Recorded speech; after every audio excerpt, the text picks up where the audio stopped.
भी value addition होगा, वहाँ मेरा मंत्रालय हाजिर होता है, चाहे क्रॉप्स हो, चाहे हॉर्टिकल्चर हो, चाहे एनिमल। तो वैल्यू एडिशन के बगैर कुछ हो नहीं सकता। और मैं वाइस चांसलर साहब को धन्यवाद देता हूँ, और खास करके मथुरा, मैं चिंतित कि मथुरा में अभी दूध का उत्पादन और डेयरी, जो छोटे छोटे डेयरी जिसकी कैपेसिटी 1 टन, 2 टन, 5 टन तक का है, लेकिन उन किसानों के दुख दर्द, उनका किसानों का जो दूध की कीमत है, किसानों ने नहीं कभी जाना। हमारे बाप ने गाय भैंस पाला, उनके पिताजी ने पाला, और हमने सोचा मेरी नियति है इसी से 2 पैसा किसी ढंग से कमाने का।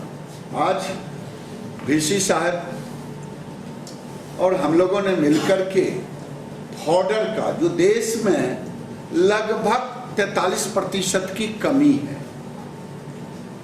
दुर्भाग्य रहा कि पीछे की सरकारें इन सब चीजों पर नहीं ध्यान देती। आज भी 70% आबादी गांव गरीब किसान है। 89% या 91 होगा उत्तर प्रदेश का अर्बनाइजेशन का, शहरीकरण।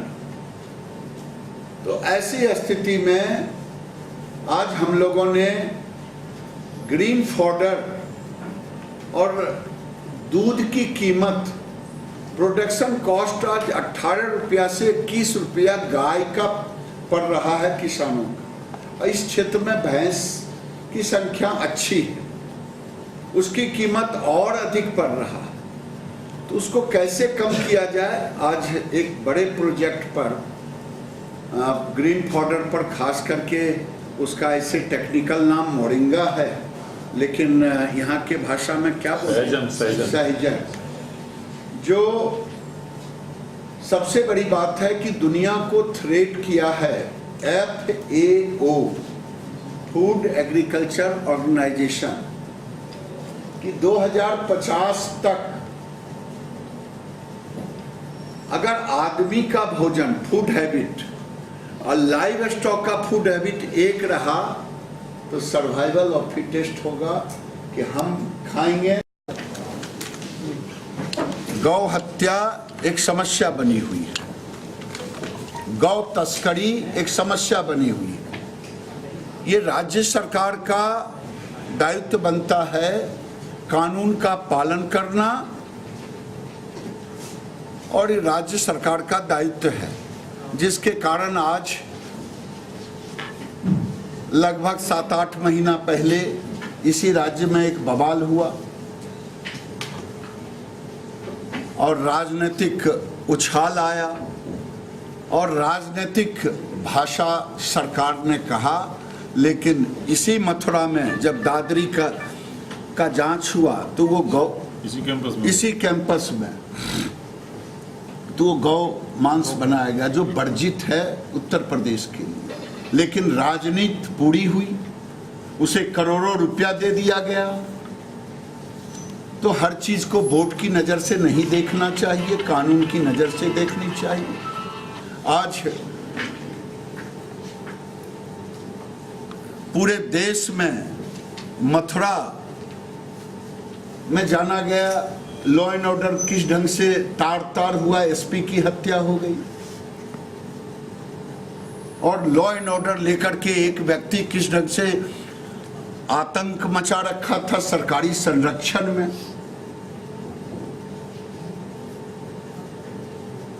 और फिर कैराना की घटना दुर्भाग्यपूर्ण है, क्योंकि आजादी के बाद 1947 के आजादी के बाद, विभाजन के बाद देश ने कभी नहीं सोचा था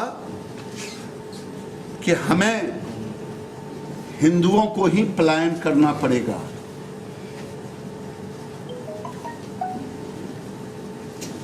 आंकड़े बता रहे हैं कि जनसंख्या जो वृद्धि दर है उस गांव का, जो कह रहे हैं कि लोग स्वेच्छा से चले गए,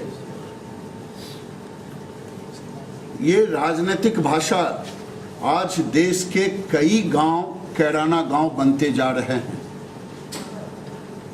जो भारत के लिए दुर्भाग्य है। इसीलिए मैंने कहा कि देश के अंदर एक जनसंख्या नियंत्रण कानून होनी चाहिए। बीजेपी की जो सरकार है वाले मामले को लेकर सरकार ने उसको खारिज कर दिया है कि बीजेपी ने लिस्ट में गलत दी है। हमारे लिस्ट नहीं है, उस गांव का लिस्ट है, और सपा को फिर मुंह खानी पड़ेगी जैसे दादरी में मुंह खाई। मंत्री, जैसा आपने कहा एक देश में एक बात आप कह रहे थे, केंद्र में आपकी सरकार है, क्यों नहीं आप ला रहे हैं? नहीं, देखिए साहब, मैं कोई राज्यसभा में मेरा बहुमत नहीं है, मैं आम सहमति के आधार पर ही कोई काम करता हूं। जब हमारे प्रधानमंत्री ने कहा है सबका साथ सबका विकास, तो देश के सभी नागरिकों का, चाहे किसी धर्म और कौम से हो, सबको सोचना चाहिए कि अगर बांग्लादेश इसे पालन कर रहा है, मलेशिया पालन कर रहा है, इंडोनेशिया पालन कर रहा है, तो केवल भारत में ही धर्म और कानून की बात क्यों होती है? यहाँ आम सहमति बने जिससे सामाजिक संतुलन भी रहे और विकास भी हो पाए। बगल के दिल्ली चला था, मेट्रो ट्रेन की बात हुई थी, उस समय लोग कहते थे कंजेशन फ्री चलेंगे। आज चलें तो लगेगा कि रामदेव बाबा योग गुरु रहे कंपार्टमेंट में या ना, हर व्यक्ति ठड़ेसरी योग करते हुए उस भीड़ में दिखाई देता है कंपार्टमेंट में। ये अनियंत्रित जनसंख्या के कारण है। इसलिए जितने विकसित राष्ट्र हैं सबों ने जनसंख्या नियंत्रण कानून लाया है। यहाँ इसे वोट से ना जोड़ा जाए, मैं यही उत्तर प्रदेश के मुख्यमंत्री का आरोप है मंत्री जी कि भारतीय जनता पार्टी उत्तर प्रदेश में कैराना का मामला हो या दादरी का, माहौल बिगाड़ना चाहती है, सांप्रदायिक माहौल पैदा करना चाह रही है। देखिए, कंट्री में माहौल हम नहीं बिगाड़ना चाहते हैं। क्या ये सच नहीं है कि कैराना के लोग अपने ही घर में अपने घर से बेगाना हुए? क्या इसी दिन के लिए देश का विभाजन हुआ था? ये देश का दुर्भाग्यपूर्ण है। अभी समाजवादी पार्टी में एक दल ने विलय किया है और अगले ही दिन उसके एक विधायक को मनमाफिक जेल दे दी जाती है, इसके बारे में आप क्या कहेंगे? देखिए, मैं इस पर कोई बात नहीं कहूंगा। सपा सरकार अपराधियों का नेतृत्व करती है और जिस पार्टी का विलय हुआ है वो अपराधियों का सरगना है।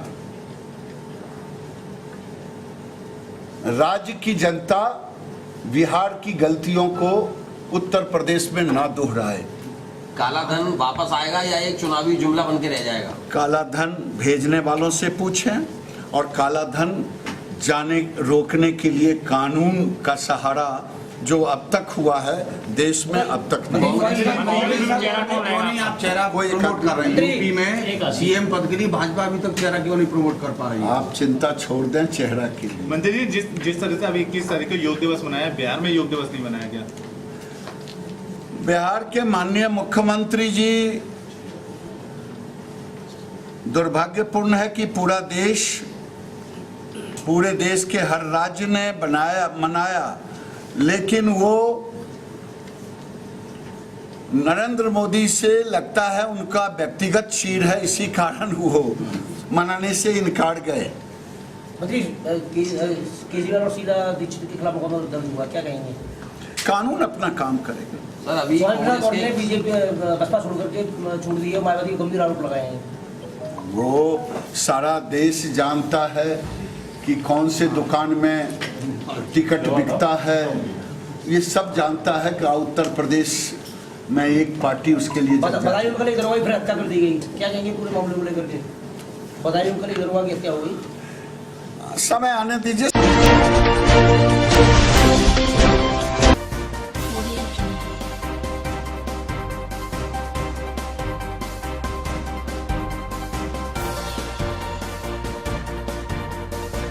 Audio Jungle.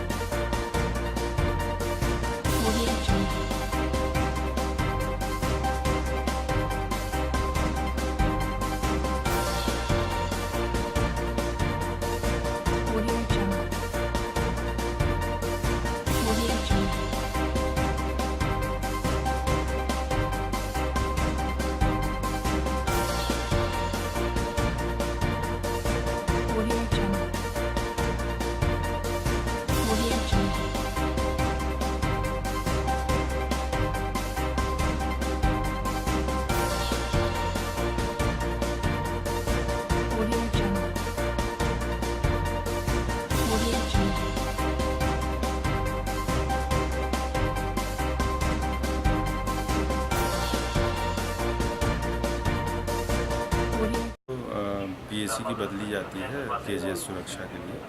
वहाँ से पीएसी का जो वाहन गुजर रहा था तो चौक बाज़ार की ओर से तेज़ गति से जाइलो में 3 लोग सवार थे, वो आए, उन्होंने पीएसी के ट्रक में टक्कर मार दी, जिसमें वो तीनों लोग घायल हो गए स्वयं, और इसके अलावा जो पीएसी के ट्रक का जो ड्राइवर है उसको भी चोटें आई हैं। इस संबंध में आवश्यक विधिक कार्रवाई की जा रही है। जो घायल है उनका कहाँ इलाज चल रहा है? नैती हॉस्पिटल में इलाज चल रहा है। जाइलो जो गाड़ी है बुरी तरीके से क्षतिग्रस्त है और उसमें कुछ गिलास और नमकीन के पाउच है। इस संदर्भ में भी उसकी जांच कराई जा रही है, अल्कोहल उन्होंने ले रखा था या नहीं, और सब उस संदर्भ में आवश्यक विधिक कार्रवाई की जा रही है।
जी मैं मैनेजर हूँ यहाँ पे इस ब्रांच में।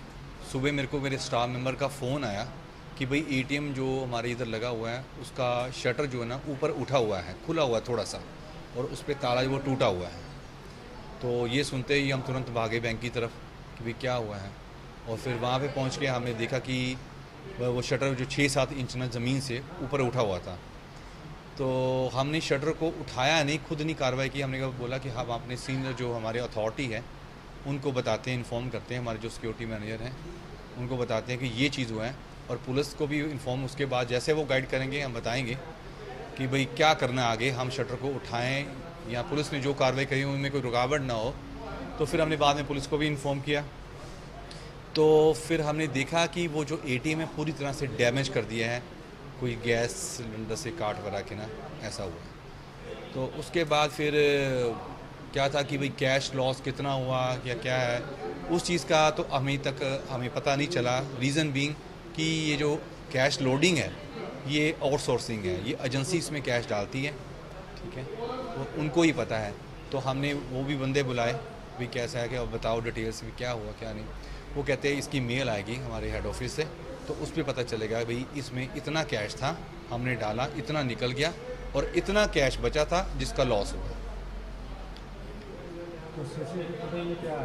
सीसीटीवी फुटेज जो हमारे अंदर कैमरे मतलब कि चल रहे हैं, जो हमारा डीवीआर सिस्टम है उसमें देखा है कि 2 कैमरे रात को 2:40 के करीब कोई गाड़ी, मेन कैमरा दरवाज़ा जो है मेन गेट है उसके सामने गाड़ी आके साइड पे रुकी है, नज़र नहीं आई गाड़ी, उसकी हेडलाइट ही रोशनी से पता चल गया कि हेडलाइट से, और वहाँ से बंदा कोई उतरा है जिसने अपना मुंह ढका हुआ था, सिर ढका हुआ था, पूरी तरह से कवर किया था।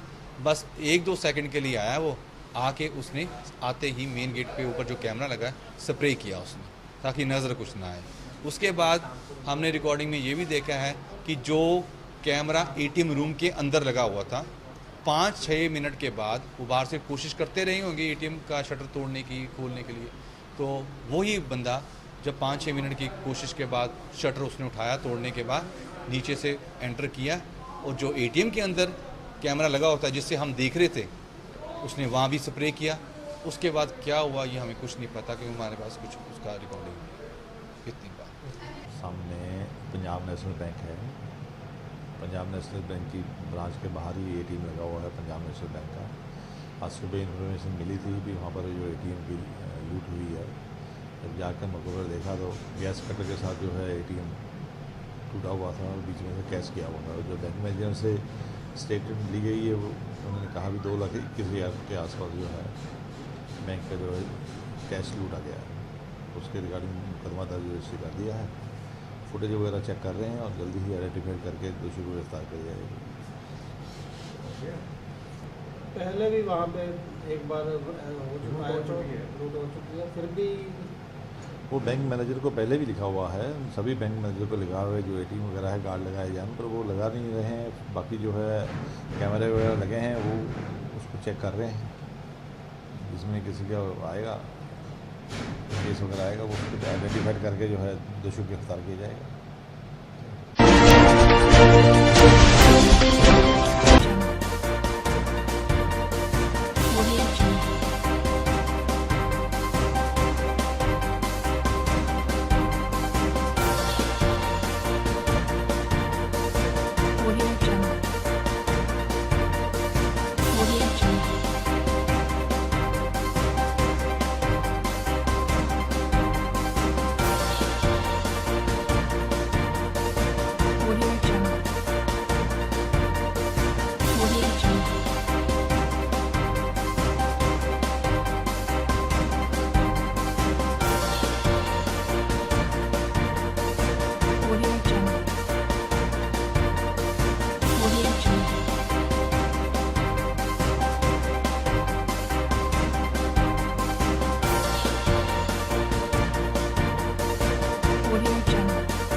पार्लियामेंट कमेटी के हैड सीगे श्री पी भट्टाचार्य उन्होंने कोई जम्मू स्टेटमेंट दी। उन्होंने जम्मू पता लगा कि पठानकोट एयरफोर्स स्टेशन के आसपास पिंडा कुछ आतंकवादी छुपे है। मैं इस बारे since he is a senior man मैं कोई बहुत और कमेंट नहीं करना चाहता। सो ਅਸੀਂ सोचा कि सर्च करके देख लेने भी की नहीं है। तो आज मेरे सारे ऑफिसर सारे SO तकरीबन ਅਸੀਂ 300 के करीब ਅਸੀਂ जवान लैके आए फोर्स के। ਅਸੀਂ ਜਿਹੜੇ 25-30 ਪਿੰਡ ਆਸ-ਪਾਸ ਹੈਗੇ ਸਾਰੇ ਰਿਸਰਚ ਕੀਤੇ ਹੈ। ਲੋਕਾਂ ਨੂੰ ਅਸੀਂ ਘਰੋਂ ਘਰੀ ਜਾ ਕੇ ਪੁੱਛਿਆ ਹੈਗਾ, ਗਲੀ ਜਾ ਕੇ ਪੁੱਛਿਆ ਹੈਗਾ ਕਿ ਦੱਸੋ, ਸਰਪੰਚ से ਪੁੱਛਿਆ ਹੈਗਾ, ਗੁੱਜਾਂ ਡੇਰੇ ਸਰਚ ਕੀਤੇ ਅਸੀਂ, ਕੋਈ ਐਸੀ ਕੋਈ ਚੀਜ਼ ਨਜ਼ਰ ਆਈ ਹੈ किस ने भी इस चीज़ को इनकार किया हैगा। फिर भी ਅਸੀਂ ਉਹਨੂੰ ਜਾਗਰੂਕ ਕਰਕੇ ਆਏ ਹਾਂ कि साडा 100 नंबर हैगा, साडे SO ਦੇ नंबर ने कि ਤੁਹਾਨੂੰ कोई भी ऐसी कोई चीज़ सस्पिशियस नज़र आती है तो सानू तुरंत इन्फॉर्म करो। बट मैं I will like to place it on record कि पठानकोट बिल्कुल सेफ है, कोई ऐसी गल नहीं है। तो सारिया जड़ियाँ सुरक्षा एजेंसीज ने BSF army Punjab police sari आम बटालियंस बाकी जड़ियाँ होर फोर्सिस ने वो अलर्ट ने। आतंकवाद के दौर कोई पक्का तो कुछ नहीं किया जा सकता। यू नेवर नो कि थे बिकॉज ये पहाड़ी ड्राइविंग वाली हाल होंगी है जरा सी दुर्घटना हुई असावधानी हुई दुर्घटना घटी। But we are fully alert and सानू विश्वास है कि सक्षम है इस चीज़ ऐसी ना कोई सिचुएशन है ना असी होने देंगे। जो को आया तो वील टेक इट ऑल्सो। जिला पठानकोट की पुलिस द्वारा जो सर्च अभियान चलाया जा रहा है एक बहुत ही सराहनीय कदम है, क्योंकि जिस तरह का पहले एक हमला जो पठानकोट एयरबेस पे हो चुका है उसको देखते हुए ये इनपुट एक बहुत ही अहम रोल अदा करती है। तो पुलिस की जो पेट्रोलिंग है एक हम शहर वासियों के लिए देशवासियों के लिए एक बहुत ही पॉजिटिव चीज़ है, ताकि हमें किसी तरह का नुकसान ना हो सके, देश को किसी तरह का नुकसान ना हो सके।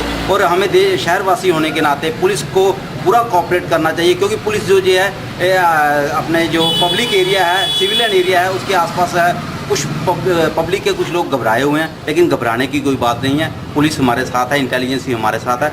हमें पुलिस का साथ देना है ताकि इस तरह की जो पहले घटना हुई है उसको रोका जा सके।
विरार पुलिस स्टेशन के जुरिडिक्शन में एक भाटपाड़ा गांव है। भाटपाड़ा गांव के पास में ही एक बर्फपाड़ा करके एक बस्ती है, थोड़ी जंगल में है, आइसोलेटेड प्लेस है। तो आइसोलेटेड प्लेस में वहाँ एक नाले के किनारे को कुछ दारू की भट्टी लगाते ऐसा इन्फॉर्मेशन मिला था। तो आज वहाँ पे कार्रवाई की। कार्रवाई में 9 ड्रम, प्लास्टिक के ड्रम, उसमें नियर अबाउट 1800 लीटर कच्चा रसायन और 10 ड्रम वो सब मिला, वो वहीं पे डिस्ट्रॉय कर दिया और केस रजिस्टर किया है और आरोपी का भी शोध लेकर उसको कार्रवाई कर दे देंगे। सर, कहा जाता है कि कई महीनों से ये भट्टियाँ चल रही है वहाँ पे, तो पास में एक पुलिस चौकी है, फिर भी वहाँ पे कार्रवाई नहीं हो रही, किस तरह से? ये भट्टी जंगल है काफ़ी, यानी जंगल के साइड में है और वो रात को लगाते हैं और सुबह वो 6 बजे तक सब ये हो जाता है, लेकिन परफेक्ट इन्फॉर्मेशन नहीं मिलती थी। और आइसोलेटेड प्लेस रहने से जब भी पुलिस जाता है वहाँ पे, तो वहाँ के जो गांव के लोग और ये रहते निकालने वाले, वो सब छोड़कर भाग जाते थे। लेकिन आज वहाँ जाने के बाद वो सब मटेरियल रेड हैंड मिला, इसलिए कार्रवाई की।